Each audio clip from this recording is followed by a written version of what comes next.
Kalau di mimbar sana yang ada di belakang gua ini tidak melihat saya ini ya. Saya tadi ketika menyampaikan pembukaan itu betul-betul terharu. Bukan karena saya buat-buat. Terharu karena apa? Terharu karena melihat kamu semua. Ada begitu anak muda yang dikumpulkan, yang berkumpul di tempat ini.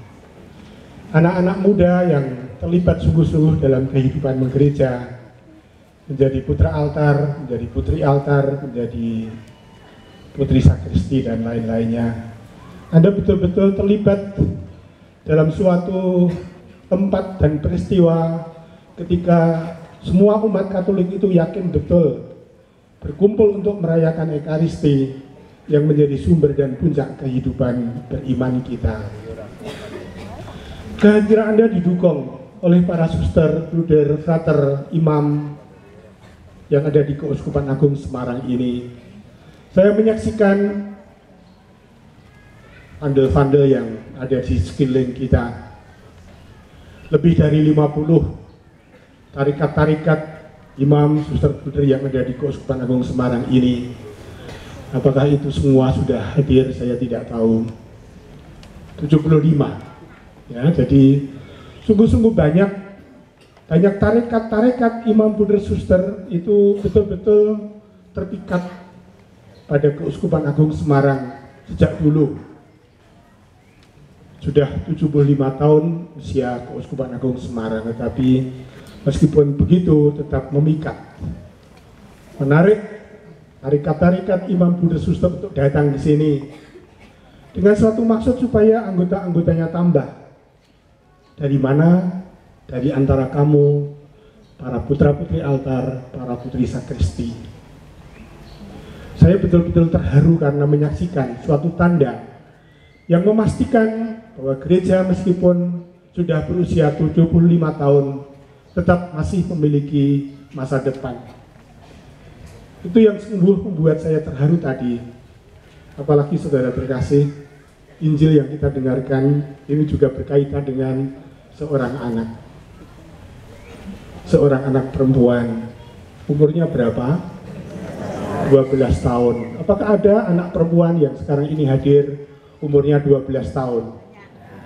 Ada banyak, silahkan maju salah seorang anak perempuan yang berumur 12 tahun. Ayo maju ke depan. Ke depan sini. Yesus memanggilmu. Sini. Dari sini, 12 tahun.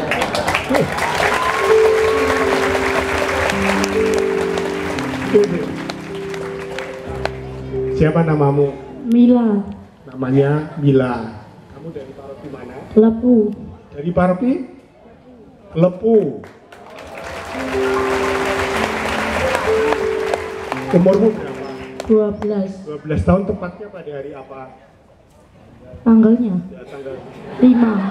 Tanggal 5. Berapa? Oktober. 5 Oktober. Jadi masih kurang sedikit umurnya 12 tahun gitu ya. Sudah berapa lama kamu mengikuti menjadi putra altar? Sejak kelas 4. Sejak kelas 4, ketika masih kanak-kanak ya. Sampai sekarang masih setia. Apa yang membuatmu tetap setia untuk menjadi putri altar? Ingin melayani para imam. Ingin melayani para. Hebat sekali nih. Siapa anak-anak muda yang sekarang ini tidak tertarik menjadi imam akan dilayani oleh gadis-gadis seperti ini.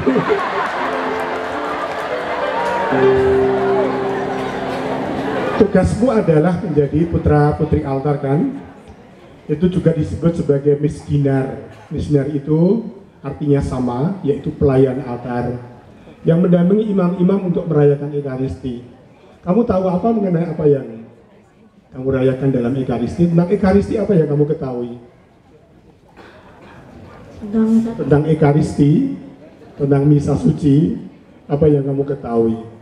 Perayaan syukur kepada Tuhan, penyembahan kepada Tuhan. Ini paroki Klepu ya, jadi kita tahu betul apa yang terjadi di umat Klepu itu. Ada kapel-kapel adorasi Ekaristi.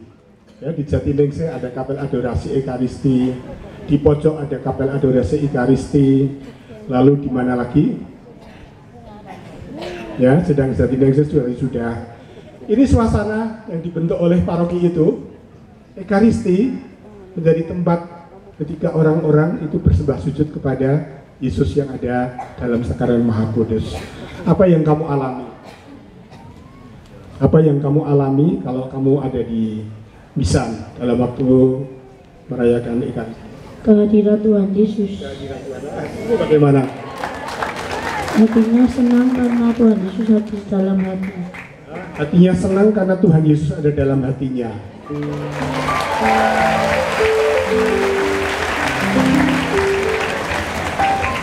Belum pernah belajar teologi di Kentungan. Tetapi jawabannya singkat tetapi mendalam betul ya.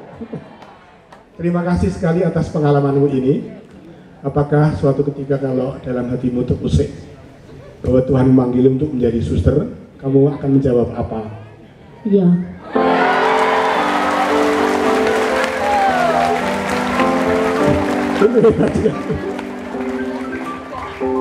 Hebat sekali. Terima kasih. Terima kasih. Gila.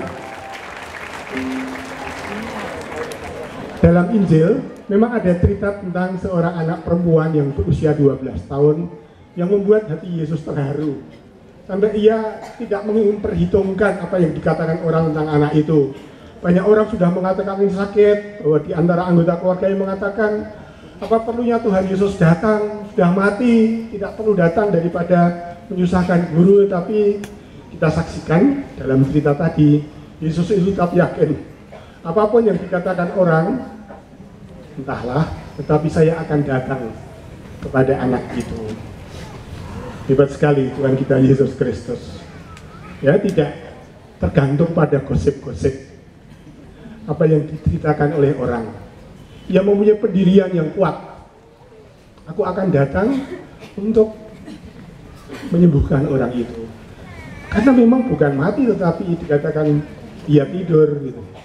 Dan memang Yesus datang mendekati orang itu. Talita kum, anak bangkitlah. Dan anak itu disebut berusia 12 tahun, maka dibiarkan ia bisa berjalan. Ada seorang yang lain, seorang laki-laki, yang juga diceritakan di dalam kitab suci, usianya 12 tahun dan mengalami peristiwa yang hebat. Siapa bisa menjawab? Anak laki-laki berusia 12 tahun diceritakan di dalam kitab suci. Ada cerita yang bagus mengenai itu. Tidak disebut persis berapa umurnya, 12 tahun, tetapi hanya dikatakan seorang anak muda, ya, kata Yohanes begitu. Penginjil-penginjil lain tidak menyebutkan umurnya berapa, seorang anak muda itu berapa usianya. Yohanes mengatakan seorang muda. Tetapi ada yang jelas disebutkan ketika ia berusia 12 tahun. Tuhan sendiri. Jadi siapa yang menjawab? Umurnya berapa? 51 sudah kelewat gitu ya. Apakah di sini ada anak muda, laki-laki yang berusia 12 tahun? Tentu banyak sekali. Ayo siapa mau datang ke sini?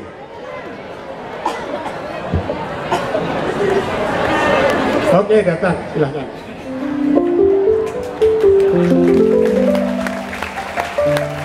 Datang ke sini. Saya tanya siapa namamu? Ariel. Ariel. Namanya Ariel. Dari paroki mana? Atmodirono. Dari paroki Atmodirono. Kamu sekarang kelas berapa? Kelas 1 SMP. 1 SMP. Jadi sudah lulus SD dan kemudian akan pindah ke 1 SMP. Sudah berapa lama kamu ikut menjadi putra altar? 3 tahun dari itu. 2 tahun. Kamu menerima komuni pada kelas berapa? 4 SD. Memang betul setelah komuni kamu menerima menjadi misioner? Ya. Ini satu contoh yang baik. Kalau seseorang itu sudah mulai menerima komuni pertama, diharapkan betul-betul juga terlibat dalam kehidupan menggereja. Di antaranya adalah menjadi putra putri altar atau menjadi putri sakristi. Ya. Kamu tahu kalau kamu merayakan Ekaristi itu, apa yang kamu alami? Sudah berapa kali kamu melayani misa? Tidak terhitung kan? Sudah tidak terhitung, sering kali gitu ya. Lalu kalau begitu sering itu sudah kamu lakukan, lalu kamu alami apa? Ya, Apa? Apa? Tadi kan Siapa Mila kan mengatakan di sana ada Yesus yang hadir dan kami menyembah Yesus Kristus yang hadir itu gitu. Kamu ngalami apa? ya hampir sama sih. Kamu tidak kreatif. Tidak kreatif. Pengalaman pribadi itu pengalaman unik ya, tidak boleh dikatakan sama gitu ya. Kalau kamu akan mendapatkan tugas misa itu jam berapa biasanya?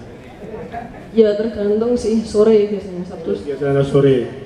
Apakah kamu juga kadang-kadang ditugaskan untuk melayani misa pagi harian? Dulu. Kenapa tidak lagi? Ya sekarang masih, tapi nggak sesering dulu. Tidak sesering dulu ya. Saya ingin sebenarnya menggali lagi pengalamanmu. Kalau kamu mengikuti Ekaristi, tadi saya katakan anak-anak misioner itu dekat dengan altar. Dan pada altar itu ada imam yang memimpin Ekaristi. Dan yang dibawakan oleh imam adalah peristiwa-peristiwa yang sungguh hebat.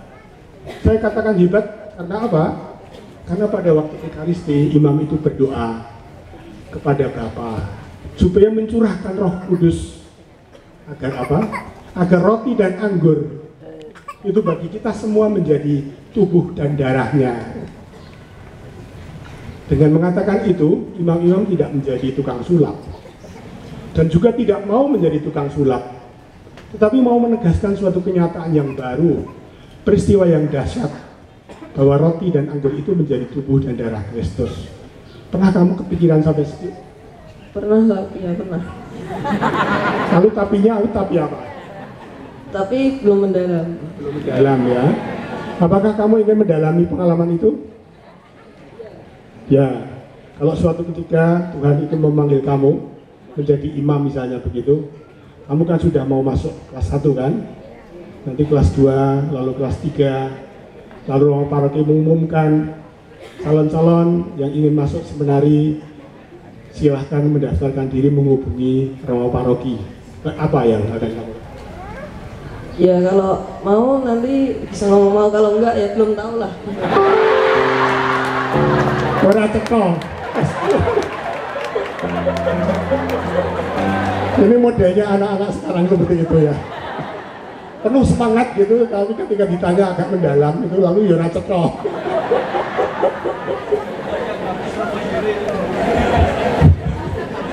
Oh, parokinya siapa ini?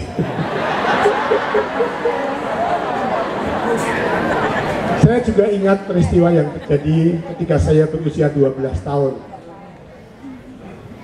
Saya kelas 6, ada pelajaran agama, dan guru agama itu bertanya kepada kami anak-anak, anak-anak di antara kamu siapa yang akan menjadi romo, masuk seminari. Lalu satu di antara sekian teman-teman itu saya juga tunjuk jari. Pak Guru juga mengatakan kalau sungguh-sungguh mau masuk seminari, datang ke Romo Paroki, meminta formulir pendaftaran, lalu mengisi dan meminta orang tua untuk menandatangani. Saya kira cara seperti itu masih. Dan begitulah proses awal ketika saya mulai mendengarkan panggilan untuk menjadi imam. Umur 12 tahun itu menjadi umur yang sungguh-sungguh peka ketika anak-anak itu terbuka pada sentuhan-sentuhan Allah sendiri. Tadi disebut bahwa ada seorang anak berusia 12 tahun, laki-laki, yang dibawa oleh orang tuanya pergi ke gereja. Setelah upacara selesai, lalu mereka pulang, dan bapak ibunya itu mengira bahwa Yesus itu juga beserta dengan kerabat-kerabatnya. Tapi 3 hari dalam perjalanan itu tidak temukan apa-apa. Kalau dulu ada HP, lalu mudah sebenarnya. I miss you Jesus gitu ya. Tapi belum ada HP. Lalu apa yang dibuat orang tuanya? Tidak kehilangan akal. Jalan kaki kembali ke Yerusalem. Dalam keadaan penat, bisa jadi agak jengkel juga.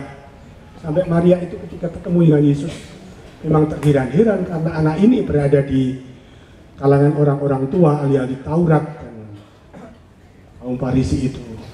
Tidak tahu apa yang diomongkan, tetapi Maria mengatakan, "Nak, apa yang kamu buat di sini? Ibu dan bapamu mencari engkau." Dan apa jawaban Tuhan? Seperti tadi jawabannya anak itu tadi. Apa urusanmu itu?